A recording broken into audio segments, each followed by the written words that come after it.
Tudo bom, pessoal? Bem-vindos aí ao nosso curso de Filosofia da Linguagem. Essa vai ser a nossa aula de número 14, né? Estou falando o número das aulas aqui, se eu precisar introduzir alguma aula no meio, eu vou me complicar, mas enfim. Essa vai ser a nossa aula de número 14. Hoje a gente vai ver o argumento modal contra o descritivismo e os conceitos de designador rígido e designador flácido. Vamos começar aqui com uma introduçãozinha. Vamos lembrar que a gente viu nas últimas aulas a chamada teoria descritivista dos nomes. Mais especificamente, a gente viu duas versões de descritivismo. Existem outras, né, mas nós vimos só duas, que são o descritivismo clássico e a teoria dos agregados. Ambas aceitam que o significado de um nome próprio é dado pelo significado de uma descrição associada a esse nome. A diferença é que, de acordo com o descritivismo clássico, o significado do nome é o significado de uma descrição particular associada a ele, enquanto, para a teoria dos agregados, o significado do nome é o significado de uma descrição complexa, que, na verdade, engloba um agregado de descrições, todo agregado de descrições normalmente associadas ao nome, né?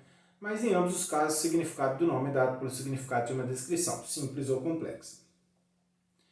E é também o significado da descrição, né, que determina o referente do nome. Então, o descritivismo ele tem uma vantagem interessante sobre a teoria referencialista do significado dos nomes.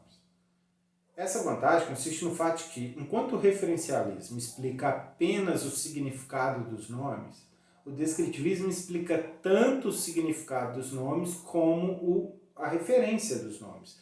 O descritivismo nos dá uma teoria do significado e uma teoria da referência dos nomes. Essa é uma vantagem, porque a gente resolve dois problemas com uma teoria só, né?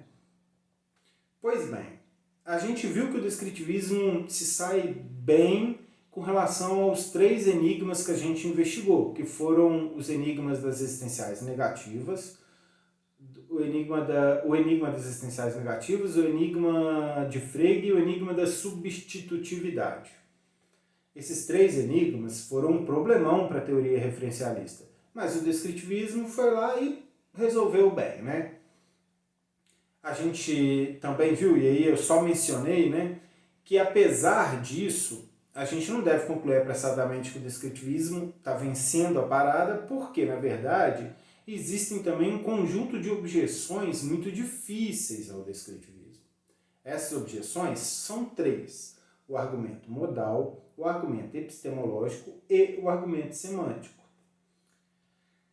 E o que a gente vai ver ao longo das próximas aulas é cada um desses argumentos. Hoje a gente viu o argumento modal, na próxima aula epistemológica e na seguinte o argumento semântico.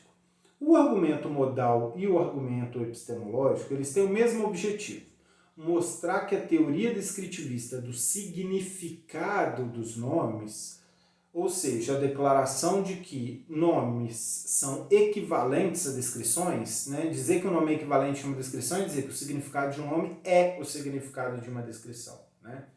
Essa tese é falsa. Então, o argumento modal visa refutar a teoria descritivista do significado dos nomes, sem nos informar nada sobre a referência. O argumento epistemológico é a mesma coisa, né? Esses são dois argumentos contra a teoria de significado dos nomes, né? Teoria descritivista. Por outro lado, o argumento semântico, semântico mesmo, pretende mostrar que a teoria descritivista da referência está errada. Ou seja, que é falso que o referente de um nome próprio seja determinado pela descrição definida associada a ele, que o referente do nome próprio seja o referente da descrição. Então a gente tem aqui, com esses três argumentos,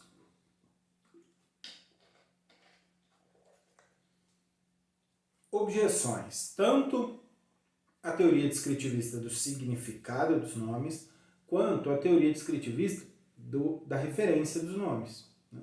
E assim a gente tem uma, digamos, tentativa de refutar globalmente, né, o descritivismo, as duas alegações centrais, que a descrição definida associada ao nome dá o significado dele e a alegação de que essa descrição dá o referente do nome, né? A gente começa hoje com nossa discussão falando do argumento modal e do conceito relacionado de designação rígida, né? Mas a gente vai ir passo a passo.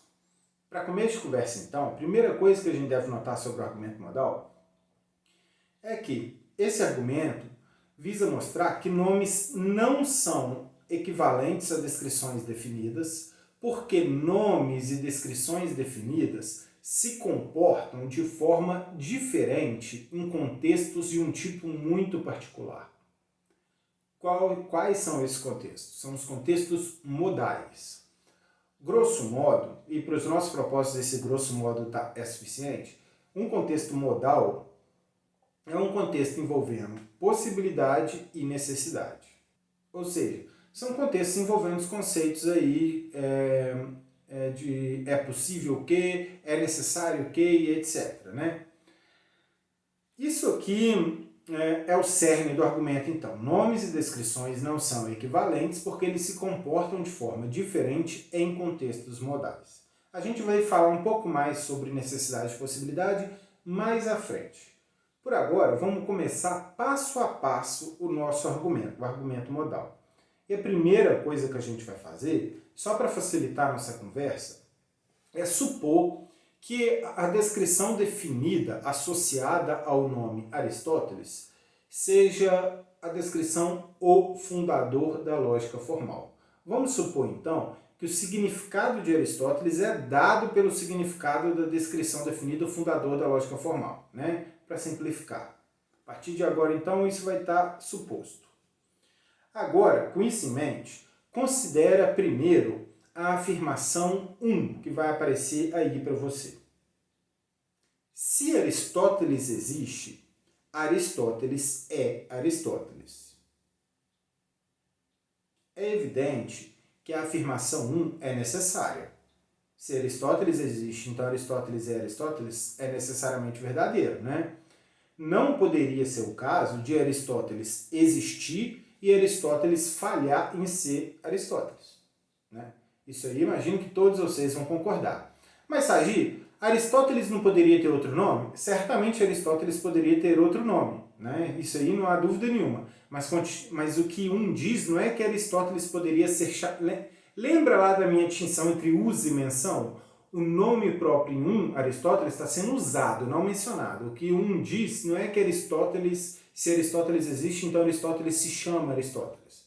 O que um diz é que se Aristóteles existe, então Aristóteles é Aristóteles. Ou seja, se ele existe, ele é idêntico a si mesmo, né?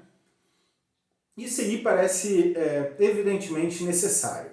Pouca gente rejeitaria que uma é uma verdade necessária. Agora, considera a frase X. Você vai ver que a frase X é o resultado de eu pegar a última ocorrência do nome Aristóteles em 1, eu vou meter o dedão nele lá e vou botar de lado, vou tirar da frase 1 a última ocorrência do nome Aristóteles. O resultado vai ser X.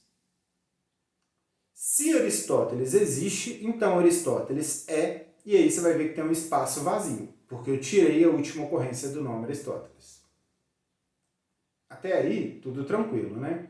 Ocorre, no entanto, que a gente deve lembrar agora que o significado do nome próprio, de acordo com o descritivismo, é o significado da descrição associada. E qual é a descrição associada ao nome Aristóteles aqui? A gente está assumindo a descrição o fundador da lógica formal. Né? Se isso é verdade, então eu posso agora colocar a descrição fundador da lógica formal no espaço vazio e o resultado vai ser uma frase que tem exatamente o mesmo significado da afirmação 1. O resultado vai ser a afirmação 2.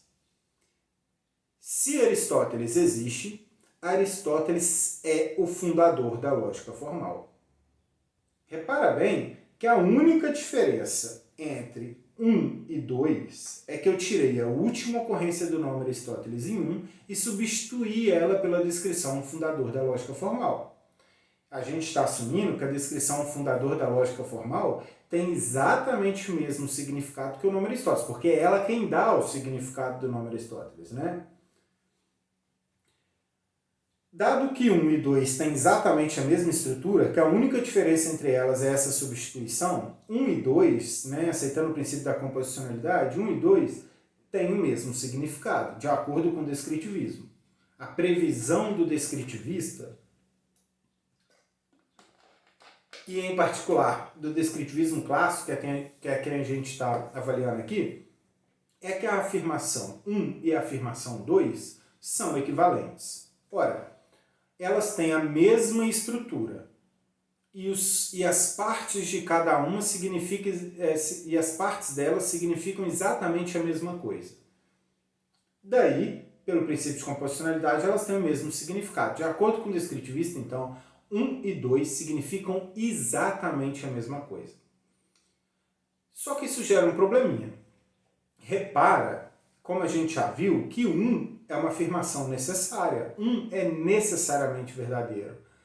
Não poderia ocorrer de Aristóteles existir e ele falhar em ser Aristóteles. Se ele existe, ele é Aristóteles, ponto. Mas 2 não é necessariamente verdadeiro. 2, para lembrar, é a afirmação que se Aristóteles existe, então Aristóteles é o fundador da lógica formal. É evidente que Aristóteles poderia ter existido, mas não ter sido o fundador da lógica formal. Isso poderia ter acontecido se Aristóteles tivesse dedicado a sua carreira a, por exemplo, carpintaria. Ele poderia ter feito isso, não poderia? Ele poderia ter dedicado a carreira dele à carpintaria. E se ele fizesse isso, então seria verdade que Aristóteles existe, mas não seria verdade que Aristóteles é o fundador da lógica formal. Talvez, nesse caso, quem fundasse a lógica formal fosse outro filósofo qualquer, né? Fosse lá, talvez o Diógenes de dentro do seu barril ou alguma coisa assim, né? Pode muito bem ser. Nosso resultado, então, é o seguinte. Nosso primeiro resultado. De acordo com o descritivismo, a afirmação 1 e 2 deveriam ter o mesmo significado. Entretanto, a afirmação 1 é necessariamente verdadeira, enquanto a afirmação 2 não é necessariamente verdadeira. 2 é uma verdade contingente. Só que se 1 é necessariamente verdadeiro e 2 não é necessariamente verdadeiro, então 1 e 2 não podem ter o mesmo significado, ora bolas. Se essas duas afirmações significassem exatamente a mesma coisa, como poderia ocorrer de uma ser necessariamente verdadeira e a outra não? Elas significam a mesma coisa, elas dizem a mesma coisa. Não pode ocorrer de uma ser necessária e a outra não, é? A conclusão é que a afirmação descritivista de que essas duas frases têm o mesmo significado é falsa. Essas duas frases não têm o mesmo significado. E por que não tem o mesmo significado? Ou seja, porque uma é necessária e a outra não é necessária. Então não podem ter o mesmo significado. Ok, a gente chega aqui então à conclusão de que 1 e 2 têm significados diferentes. Mas vamos lembrar que 1 e 2 têm exatamente a mesma estrutura. Eu já falei isso aqui, as duas têm exatamente a mesma estrutura. Além disso, a única diferença entre 1 e 2 é que a última ocorrência do nome Aristóteles em 1 foi substituída pela ocorrência da descrição definida do fundador da lógica formal em 2. Se há qualquer diferença de significado entre 1 e 2, essa diferença só pode ser devido ao fato de o nome próprio, a última ocorrência do nome próprio Aristóteles em 1, não significar a mesma coisa da ocorrência da descrição definida ocorrendo em 2. Ou seja, o nome próprio Aristóteles não é equivalente à descrição definida do fundador da lógica formal. Conclusão, a descrição fundador da lógica formal não pode fornecer o significado do nome próprio Aristóteles. Vamos botar o argumento de forma rapidinha, só para ver os passos? A única diferença entre a afirmação 1 e 2 é que o nome ocorrendo, a última ocorrência do nome de Aristóteles em 1 foi substituída pela descrição definida do fundador da lógica formal em 2. Né? Se há uma diferença de significado entre 1 e 2, então, essa diferença se deve ao fato de o nome ter um significado diferente da descrição.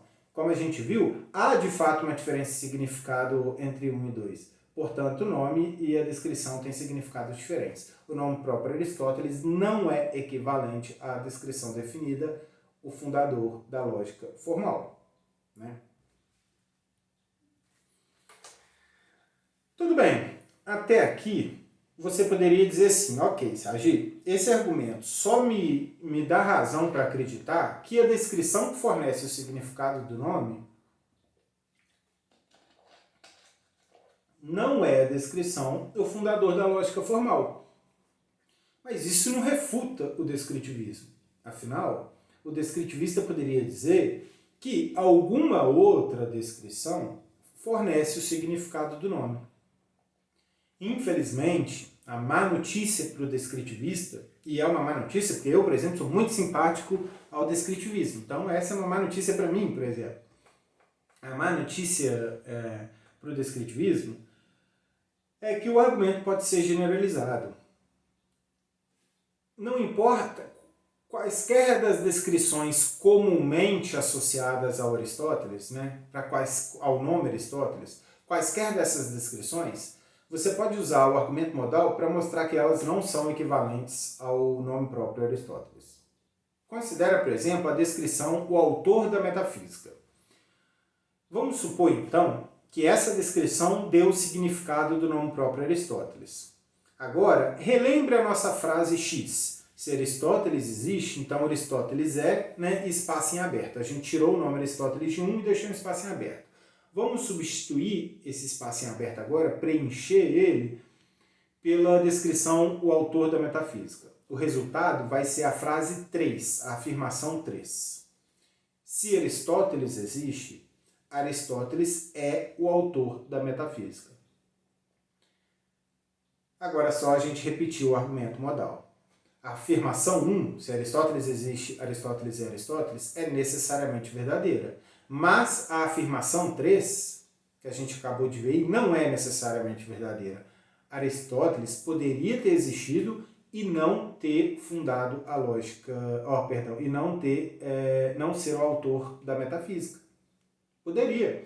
Ele poderia ter existido, por exemplo, e se dedicado à carpintaria novamente. Ele poderia ter feito isso.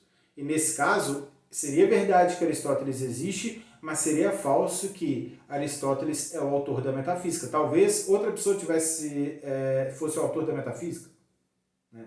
Nossa conclusão é que 1 é necessariamente verdadeira, mas 3 não. Mas se esse é o caso, então 1 e 3 não podem ter o mesmo significado. A afirmação 1 e a afirmação 3 têm significados distintos. Ora, a única diferença entre 1 e 3 é que a descrição definida, o autor da metafísica, está ocorrendo em 3, precisamente no último local onde o nome próprio Aristóteles está ocorrendo em 1. A única diferença entre essas duas afirmações é que você tirou o nome próprio Aristóteles em 1 e tacou a descrição definida, o autor da metafísica, na outra. Então, a única explicação para o fato de que essas duas afirmações têm significados distintos é que o nome próprio Aristóteles não tem o mesmo significado da descrição do autor da metafísica. E o mesmo argumento pode ser repetido para outras descrições. Considera a descrição o discípulo mais inteligente de Platão. Será que essa descrição pode dar o significado do nome próprio Aristóteles? Agora a gente vai pegar aquele espaço vazio em X e vai substituir por essa descrição. O resultado vai ser 4. Se Aristóteles existe, Aristóteles é o discípulo mais inteligente de Platão. Agora a descrição que dá o significado do nome Aristóteles é o discípulo mais inteligente de Platão. Né? Pois bem, compara 4 com 1 novamente. 1 é necessariamente verdadeira, 4 não. Afinal, Aristóteles poderia ter existido e não ter sido o discípulo mais famoso de Platão. Poderia ter ocorrido de outro discípulo de Platão ser bem mais famoso que Aristóteles? Não poderia? Mas então, se isso ocorresse, seria verdade que Aristóteles existe e falso que ele é o discípulo mais inteligente de Platão. Ou seja, 1 é necessariamente verdadeira, 4 não. Mas isso significa que 1 e 4 não possuem o mesmo significado. E, portanto, novamente usando o mesmo argumento, a descrição, o discípulo mais inteligente de Platão não pode ser o que dá o significado do nome próprio Aristóteles. O nome próprio Aristóteles não pode ser equivalente à descrição definida, o discípulo mais inteligente de Platão. O argumento pode ser repetido para quase qualquer um, praticamente qualquer uma, das descrições definidas que são normalmente associadas ao nome Aristóteles.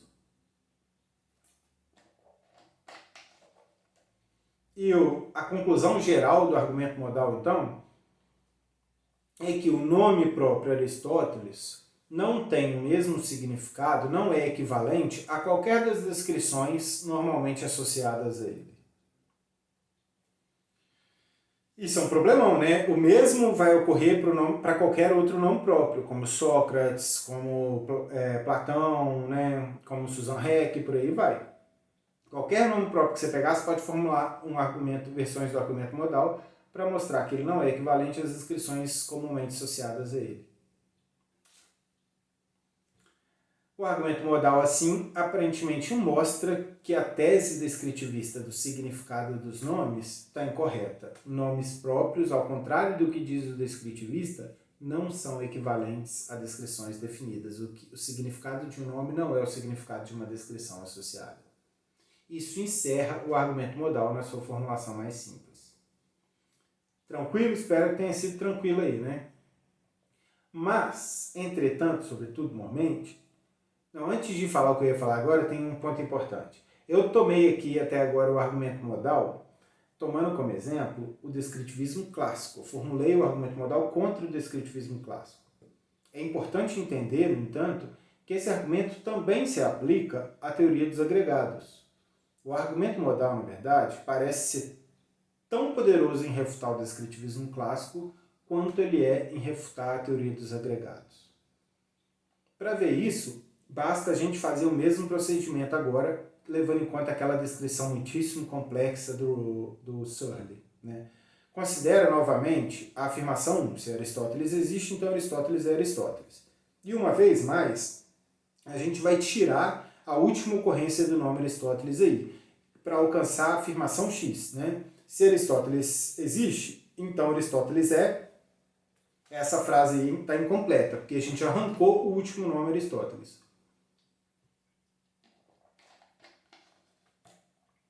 Agora a gente vai colocar lá no local onde o nome Aristóteles habitava e a gente tirou ele da casinha dele, a gente vai colocar uma descrição complexa daquele tipo da do Searle, né? Lembra, para o Searle, a descrição que fornece o significado de um nome é uma descrição do tipo o indivíduo acerca do qual o número suficiente, vago e não especificado das afirmações ele é D1, ele é D2, ele é DN são verdadeiras. Vamos botar uma descrição desse tipo no local vazio, lá na afirmação X? O resultado, se a gente fizer isso, vai ser uma afirmação como 5. Se Aristóteles existe, então Aristóteles é a coisa da qual um número suficiente, vago e não especificado das afirmações ele é o fundador da lógica formal, ele é o autor da metafísica e etc., são verdadeiras. Se o Searle estiver correto, eu botei um etc. aí, né, para representar o agregado de descrições. Estou imaginando aqui qualquer que seja o agregado de descrições. Inclui o autor o fundador da lógica formal, o autor da metafísica e quaisquer outras que você quiser incluir, né? Agora, se o Searle estiver correto, então é essa descrição complexa aí que a gente colocou no lugar do nome Aristóteles que dá o significado de Aristóteles. Isso significa, repara, a afirmação 1 e 5 teriam, de acordo com o Searle, a mesma estrutura. A mesma estrutura.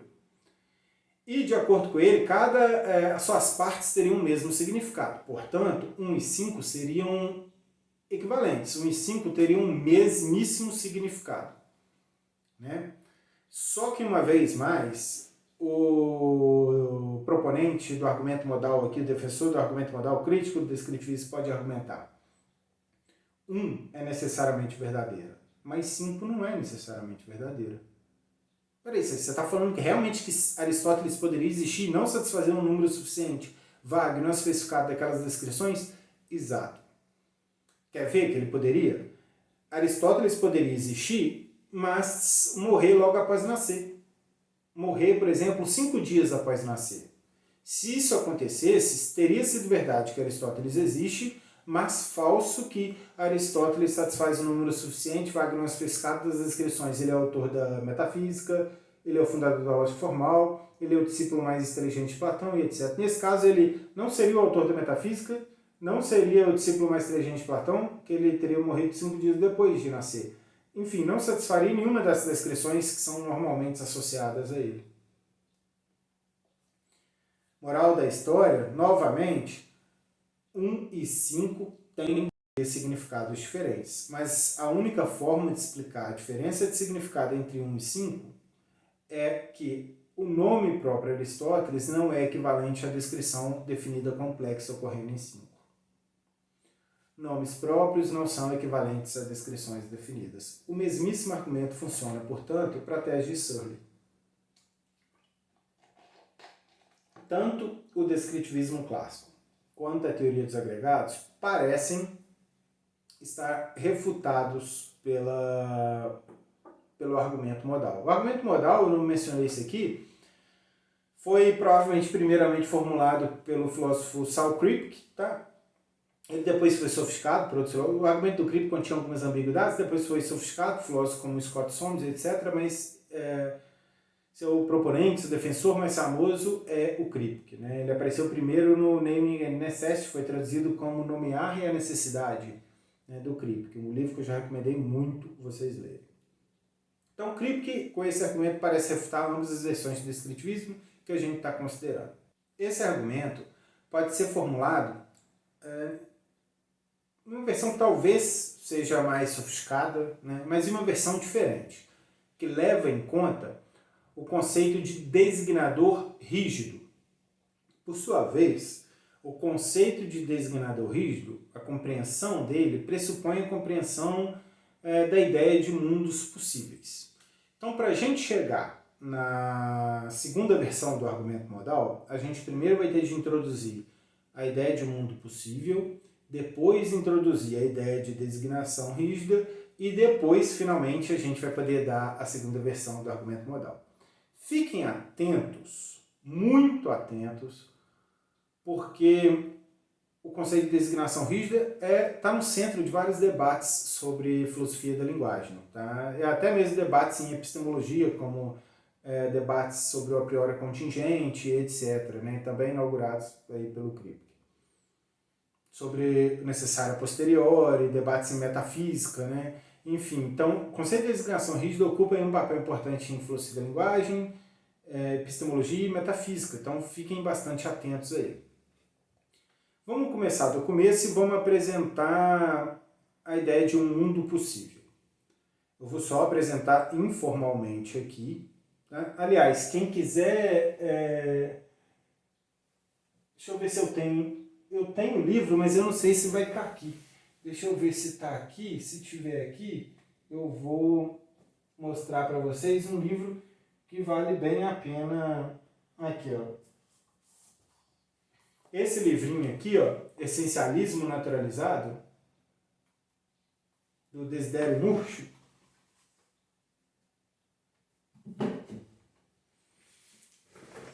é um livro muito claro, compensa muito ler, um livro muito claro. E lá você vai encontrar uma boa apresentação desses conceitos modais, necessidade, possibilidade, etc., de discussões metafísicas envolvidas nesses conceitos. Então, fica aí a dica, um livro fininho, dá para ler bem rapidinho, né, com atenção, mas rapidinho, e o livro muito bem escrito, eu recomendo bem. Enfim, vamos seguir então. Primeira coisa a se notar é que nosso universo, nosso mundo, quando eu falar mundo, eu estou falando de universo, tá? O nosso mundo é de um certo modo, não é? Nosso mundo é de um certo modo. Por exemplo, ó, eu posso te escrever como o mundo é aqui, dizendo coisas como eu sou um filósofo, o mundo é tal que eu sou um filósofo. Né? O mundo é tal que você está aí agora assistindo esse vídeo. Não é? O mundo é tal que isso aqui é uma caneta e tem menos de 1 quilo. Né? Enfim, há várias coisas. O mundo é tal que meu Vasco não para de ser rebaixado. Aliás, tem coisas terríveis sobre o modo como o mundo é, que o Vasco não para de ser rebaixado, por exemplo. Né? Então, assim, o mundo é de certo modo. A gente pode escrever esse modo, o mundo é de certo modo. Só isso, né? Também parece correto dizer que o mundo poderia ser diferente, o mundo poderia ser de outros modos. Né? Não poderia? Por exemplo, o mundo poderia agora ser tal que eu não fosse filósofo, talvez eu fosse marceneiro, né? O mundo poderia ser diferente do que é. Eu poderia ter sido marceneiro ao invés de filósofo. Essa caneta poderia, sei lá, ser mais pesada do que é. O Desidério poderia não ser o autor de Essencialismo Naturalizado, e por aí vai. O Vasco poderia não ter sido rebaixado no passado, a gente poderia não ter uma pandemia agora, né? O mundo poderia ser diferente, né? Existem outros modos em que o mundo poderia ser. Óbvio também. Até aí tudo tranquilo. E na verdade existem muitos modos em que o mundo poderia ser. O mundo poderia ser tal que eu fosse um marceneiro. Mas o mundo poderia ser tal que eu não fosse um marceneiro e também não fosse um filósofo, que eu fosse um atacante do Vasco. Aliás, do jeito que está a situação aí, não é muito difícil virar atacante do Vasco, não. O mundo poderia ser tal que eu fosse, por exemplo, um popstar, um roqueiro famoso e doidão, né? Então, há muitos modos em que o mundo poderia ser. O mundo poderia ser tal que você tivesse 2,5 metros, né? Imagino que você não tenha 2,5 metros, mas poderia ser tal que você tivesse 2,5 metros. Há muitos modos em que o mundo poderia ser. Cada um desses modos que o mundo poderia ser, a gente chama de mundo possível. Essa é uma definição intuitiva, de modo algum rigorosa, tá? Cada um desses modos é um mundo possível. Vale notar aqui que quando a gente fala de mundo possível, o nosso mundo, o modo como o mundo é de fato agora, é também um modo possível, né? Um mundo possível. Cada modo no qual o mundo poderia ser é um mundo possível. O modo em que o mundo é agora também é um modo no qual o mundo poderia ser. Por exemplo, dado que o mundo é tal que eu sou um filósofo, é evidente que eu poderia ser um filósofo. Eu, de fato, sou um filósofo. Então, o modo como o mundo é agora também é um mundo possível. Cada um dos modos em que o mundo poderia ser é um mundo possível. Isso introduz de forma muito rudimentar, mas suficientemente intuitiva, e para os nossos propósitos basta, a ideia de um mundo possível. Um mundo possível é um modo como o universo poderia ser. Cada modo como o universo poderia ser vai ser um mundo possível diferente. A gente usa esse vocabulário de mundos possíveis agora para clarificar a nossa conversa sobre necessidade e possibilidade. E como a gente pode usar essa conversa sobre mundos possíveis para tornar mais clara a nossa conversa sobre possibilidade e necessidade? Por exemplo, deixa eu tomar uma aguinha aqui que minha boca está seca.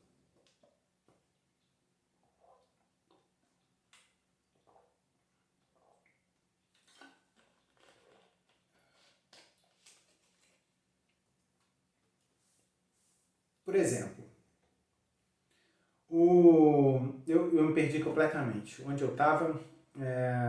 Como essa conversa sobre mundos possíveis pode clarificar a nossa conversa sobre possibilidades e necessidades.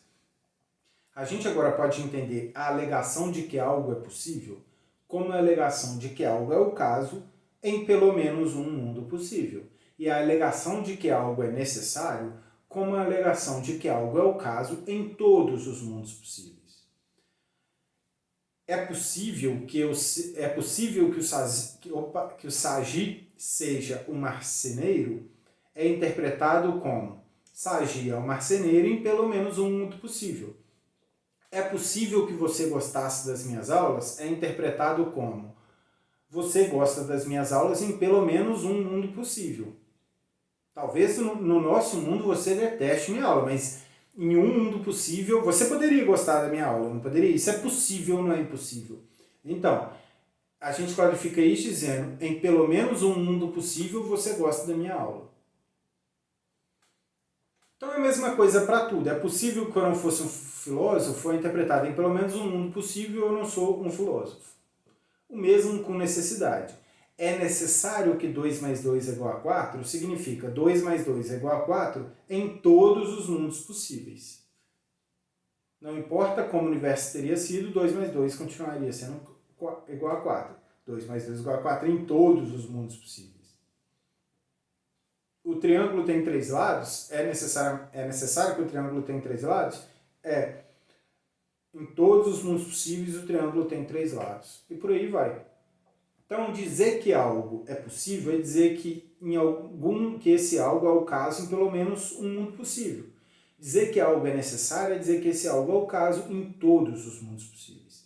Isso nos dá uma forma clara de falar sobre possibilidade e necessidade. Isso levanta, dependendo da carga que você dá a essa conversa, isso levanta um monte de problemas metafísicos, mas esses problemas são discutidos pela área da metafísica, principalmente metafísica da modalidade. A gente não vai se preocupar com isso aqui não. Por aqui, para nosso propósito, essa conversa de mundos possíveis é só uma forma de clarificar a nossa conversa sobre possibilidades e necessidades.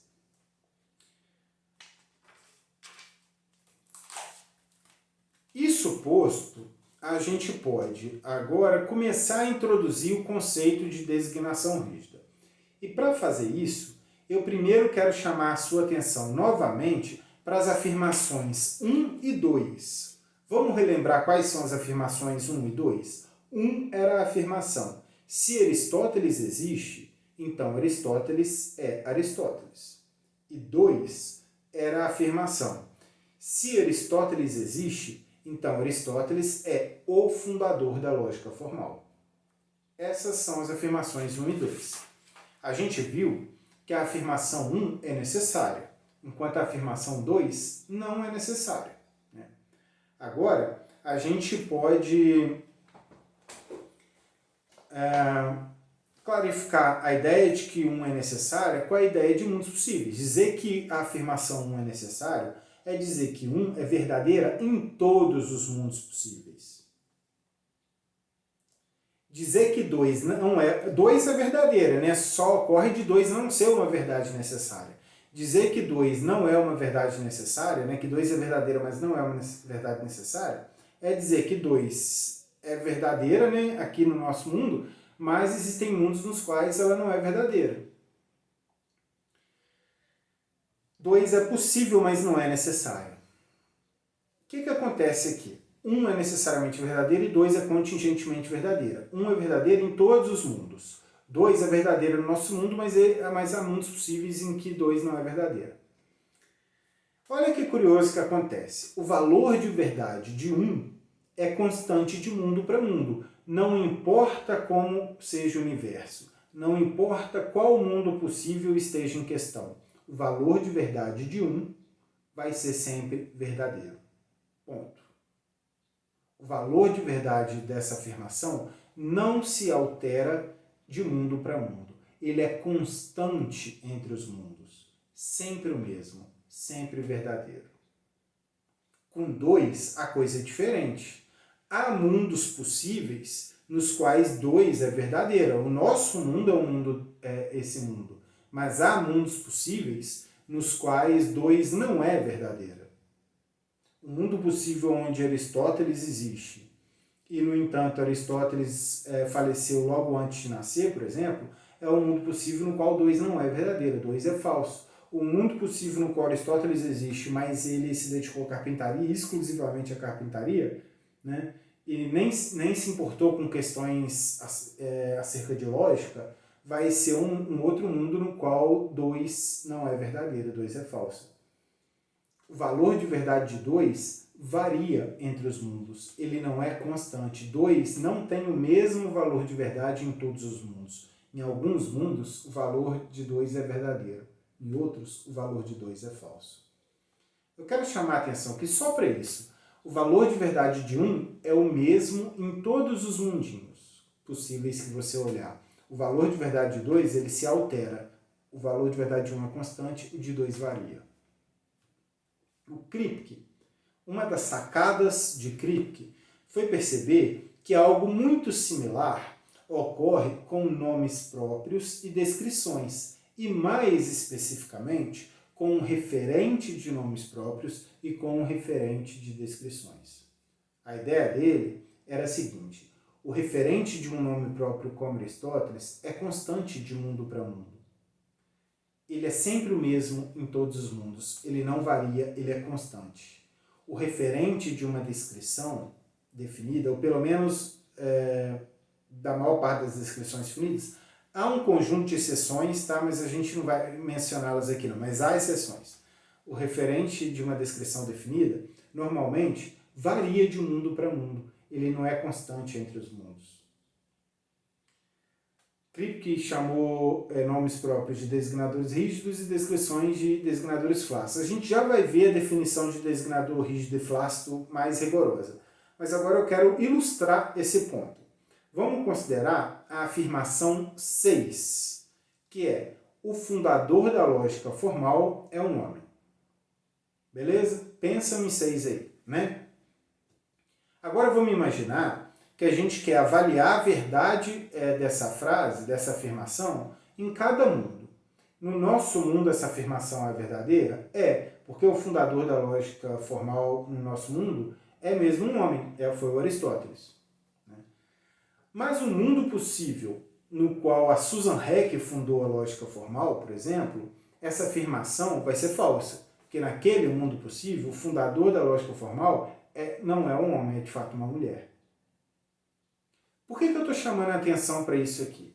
A razão pela qual o valor de verdade de 6 altera de mundo para mundo é precisamente que o referente da descrição definida se altera de mundo para mundo nesse caso. Uma das razões pelas quais o valor de verdade se altera nesse caso é que a descrição definida se altera. O referente da descrição varia de mundo para mundo. Pensa só, para você descobrir se a afirmação 6 é verdadeira com respeito ao mundo M, a primeira coisa que você vai ter de fazer é procurar por quem é o referente da descrição definida em M. Quem é o único indivíduo a ter a propriedade de ter fundado a lógica formal. No nosso mundo, esse indivíduo é Aristóteles, e, portanto, o referente da descrição é o Aristóteles. Mas no mundo M, esse indivíduo pode ser a Susan Heck. Então, o referente da descrição definida, o fundador da lógica formal, vai ser a Susan Heck. E em outro mundo, o referente da descrição definida pode ser Marília Mendonça, chiquérrima Marília Mendonça, fundadora da lógica formal. Pode ser. Há um mundo possível onde Marília Mendonça fundou a lógica formal. Nesse mundo, o referente da descrição definida, o fundador da lógica formal, é a Marília Mendonça. Repare no que está acontecendo. O referente da descrição definida, o fundador da lógica formal, ele varia de mundo para mundo. No nosso mundo, o referente é Aristóteles, mas em outros mundos é outras pessoas. Pode ser outras pessoas. Pode ser a Marília Mendonça, pode ser Sócrates, Nietzsche, né? Anitta, Susan Heck e por aí vai.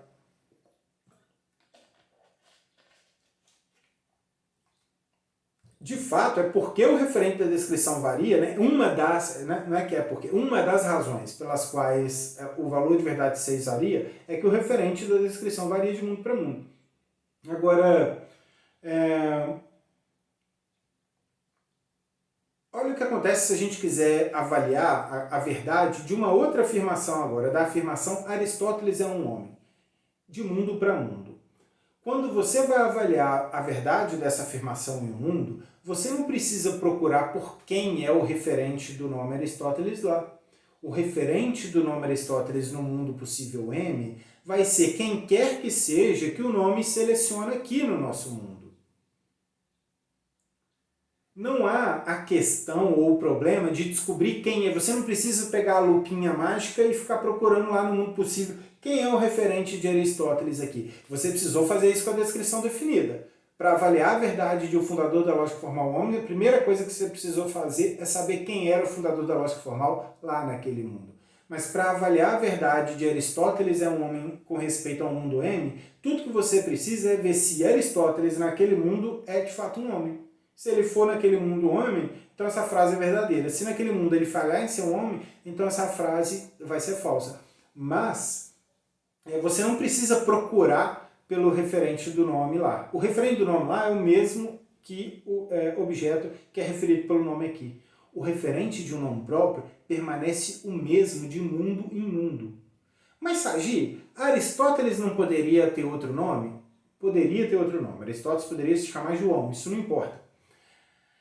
O que está em jogo aqui não é que Aristóteles não poderia ter outro nome, é que, dado que a gente usa o nome Aristóteles para falar desse determinado indivíduo, né, esse indivíduo aqui que a gente se refere, a gente vai, quando usar esse nome, né, quando a gente usar esse nome para falar com respeito a outros mundos possíveis, a gente vai selecionar o mesmo indivíduo que a gente seleciona aqui lá naqueles outros mundos. Inclusive, para falar que Aristóteles poderia ter outro nome. Quando eu digo assim, Aristóteles poderia ter outro nome, eu estou falando de quem? De Aristóteles. Eu usei o nome Aristóteles para pegar esse indivíduo a quem eu me refiro aqui e falar que em outro mundo possível ele poderia ter outro nome. Mesmo quando você quer falar de Aristóteles com respeito a um mundo possível no qual ele tem outro nome, você vai usar o nome Aristóteles aqui e vai falar e vai se referir lá ao mesmo indivíduo a quem você se refere aqui. O referente a Aristóteles é o mesmo em cada mundo. Viu a diferença? A descrição definida, o fundador da lógica formal, o referente dela varia de mundo para mundo. Ela seleciona diferentes objetos em diferentes mundos. O nome próprio Aristóteles seleciona, com respeito a qualquer mundo, o mesmo indivíduo que ele seleciona no nosso mundo. Então, dado que ele seleciona aqui no nosso mundo aquele indivíduo lá, ele vai selecionar com respeito a M, M1, M2, M3, são mundos possíveis, né? Esse mesmo indivíduo. A diferença entre o nome próprio e a maior parte das descrições definidas, né, é que nomes próprios a referência dos nomes próprios é constante de mundo para mundo. O referente de descrições definidas varia de mundo para mundo. Isso dá para a gente peraí, deixa eu só ver se eu não pulei nada.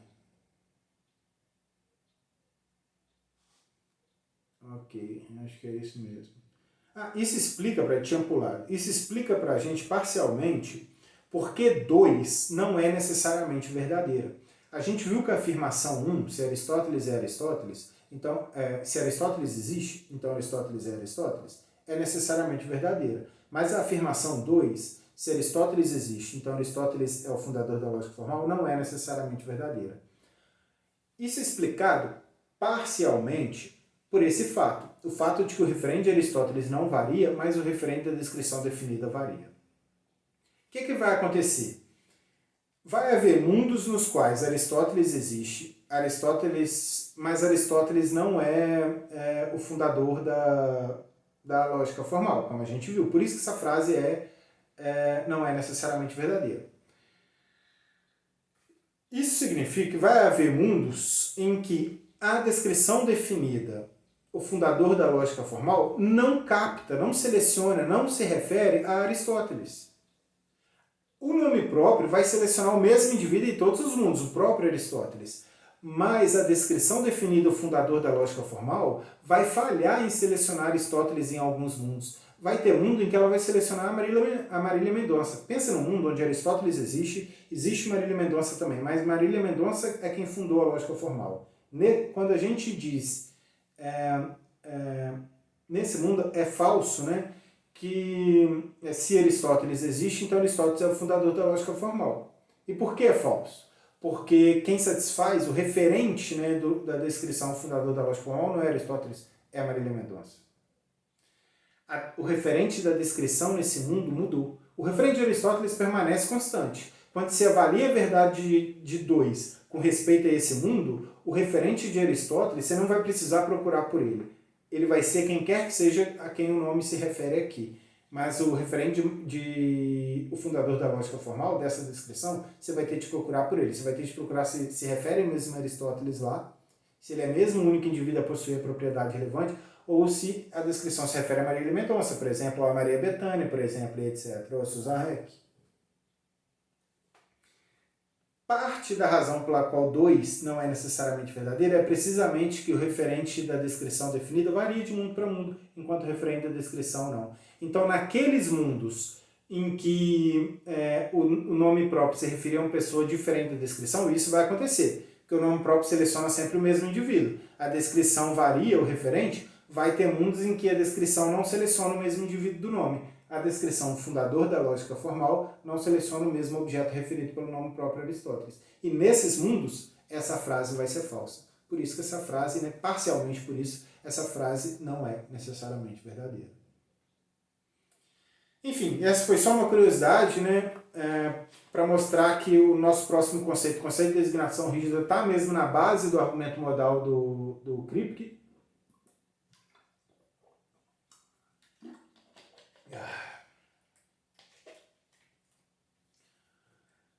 Vamos então introduzir esse conceito? A definição vai aparecer aí na sua tela, então fica atento aí. Esse é um daqueles conceitos que eu aconselho bastante a vocês dominarem. Designador rígido. Um termo T é rígido, C e somente C designa o mesmo indivíduo em todos os mundos possíveis onde ele existe. Designador flácido. Um termo T é flácido, C e somente C não é rígido.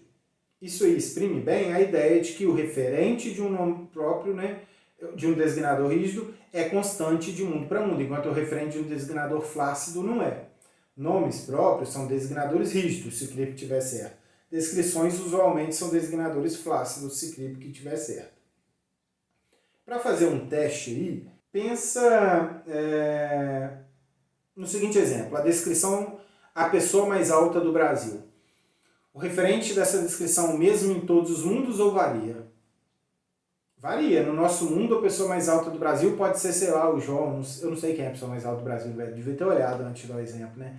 Mas em outro mundo, eu posso ser a pessoa mais alta do Brasil. Há um mundo possível no qual eu tenho 2,5 metros de altura e nenhum brasileiro tem uma altura igual ou maior que essa. Nesse mundo eu sou o sujeito mais alto, o indivíduo mais alto do Brasil. Então, nesse mundo, eu satisfaço a descrição do indivíduo mais alto do Brasil. Mas há outros mundos em que você tem 2,5 metros e ninguém tem uma altura maior ou igual à sua, aqui no Brasil. Então, você será a pessoa mais alta do Brasil. Você, nesse mundo, nesse outro mundo, a descrição, a pessoa mais alta do Brasil, vai selecionar você. E o mesmo a gente pode ir repetindo. A descrição seleciona diferentes itens em diferentes mundos. O referente dela pode variar de mundo para mundo. Isso não ocorre com nomes próprios. O mesmo com a atual rainha da Inglaterra, né? No nosso mundo, essa descrição seleciona Elizabeth, acho que é Elizabeth, né? O mesmo com expressões como o atual presidente dos Estados Unidos, por exemplo. Essa expressão seleciona o Biden agora, né? Mas em outros mundos possíveis ela pode selecionar, sei lá, o Michael Jackson, por exemplo. Né? Então, o referente de descrições varia de mundo para mundo, o referente de nomes próprios não. O referente de nomes próprios é constante, de descrições não. Gravem aí a ideia de designação rígida. Tá? Essa ideia, vale notar, a definição que eu dei de designação rígida é a definição intuitiva, pré-teórica. Existem vários tipos de designação rígida, designador rígido persistente, obstinado e vários tipos, tá? E esses tipos aí, a classificação adequada de cada tipo requer um pouco mais de refinamento, mas não é necessário para os nossos propósitos. Mas vale a pena reparar e notar que existem muitos tipos de designadores rígidos e que uma classificação mais rigorosa é possível. Mas se você compreender isso aí que eu disse, você já vai estar bem encaminhado para o início do debate. Pois bem, isso aqui dá para a gente, finalmente, a gente pode chegar agora à versão mais sofisticada do argumento modal, que eu prometi, né, agora há pouco aí, e a gente teve de ver um monte de conceitos antes. Essa versão pode ser colocada de forma muito simples. Nomes próprios são designadores rígidos, mas as descrições definidas normalmente associadas a esses nomes não são designadores rígidos. Um designador rígido não pode ser equivalente, isso é, ter o mesmo significado, que um designador não rígido. Portanto, nomes próprios não são equivalentes, isto é, não têm o mesmo significado que as descrições normalmente associadas a ele. Essa é a segunda versão do argumento modal do Kripke, que apela à ideia de designação rígida. Aplicado ao caso de Aristóteles, por exemplo. O nome próprio Aristóteles é um designador rígido. A descrição, o fundador da lógica formal, não é rígido.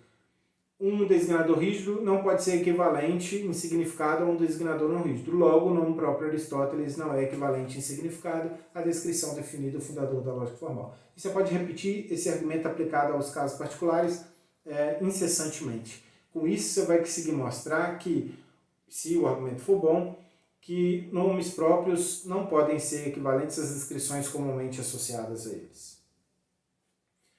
Fim de papo, assim a gente encerra as duas versões do argumento modal de Kripke. Esse argumento é talvez o mais importante argumento contra o descritivismo já fornecido.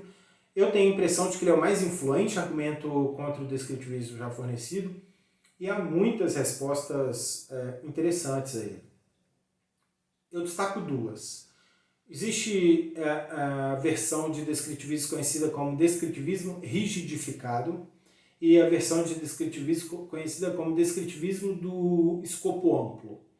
Cada uma dessas teorias contemporâneas é uma versão refinada de descritivismo já pensada para encarar o argumento modal. Então não é que o argumento modal é consensual, não. Alguns filósofos pensam assim, esse argumento pode até funcionar contra o descritivismo clássico e a teoria dos agregados, mas a gente pode fazer mudanças nessas teorias de forma a obter versões mais sofisticadas de descritivismo que são imunes a esse tipo de objeção. Né? O Sousa, por exemplo, o filósofo Sousa fez isso, por exemplo. Né? Defendeu o descritivismo de escopo amplo. E assim muitos outros.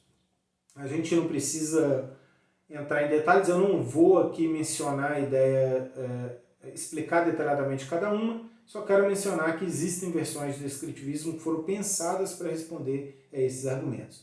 O descritivismo rigidificado, basicamente a estratégia dele é que só título de menção. Sustentar que não é qualquer descrição definida que dá o significado do nome, mas são justamente uma classe especial de descrições definidas que são rígidas. Eu disse que existem exceções, né? Que algumas descrições definidas são de fato rígidas. O descritivista rigidificado apela exatamente a essas descrições e diz: nomes próprios são designadores rígidos, mas isso porque quem dá o significado deles é o significado de um grupinho especial de descrições que são as descrições rígidas. Já o descritivista de amplo escopo, ele apela a uma ambiguidade de escopo, de descrições definidas quando elas ocorrem combinadas com operadores modais de necessidade, possibilidade, etc. E sustenta que a atenção a essa ambiguidade pode mostrar para a gente que, na verdade, o argumento do Kripke é inválido e a gente pode explicar a rigidez de outra forma. Isso muito, muito por alto mesmo, viu? Porque discutir cada uma dessas versões aqui vai muito além de um curso introdutório. Nas minhas referências vão estar lá o artigo, como é que é o nome? Descritivist Defended, eu acho, do Nelson, que vale muito a pena ler. É o Nelson mesmo que é o autor? É o Nelson mesmo. Enfim, vale muito a pena ler, vai estar na referência. Vai estar o artigo do Sousa, que vai, lá também defendendo o descritivista de duplo escopo. Então vai estar nas referências, quem quiser se informar mais. Dicas sobre exemplos de filósofos que defendem essas versões de descritivismo. Vocês deem uma olhada lá.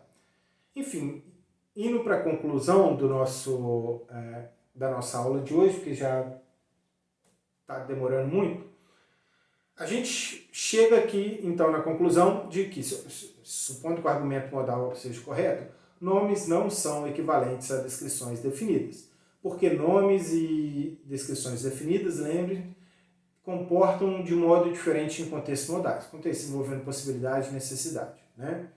A gente viu esse argumento. Esse é um argumento que, se for bem sucedido, ele mostra que a teoria descritivista do significado dos nomes está errada. Ou seja, que o significado de um nome não é dado pelo significado de uma descrição definida.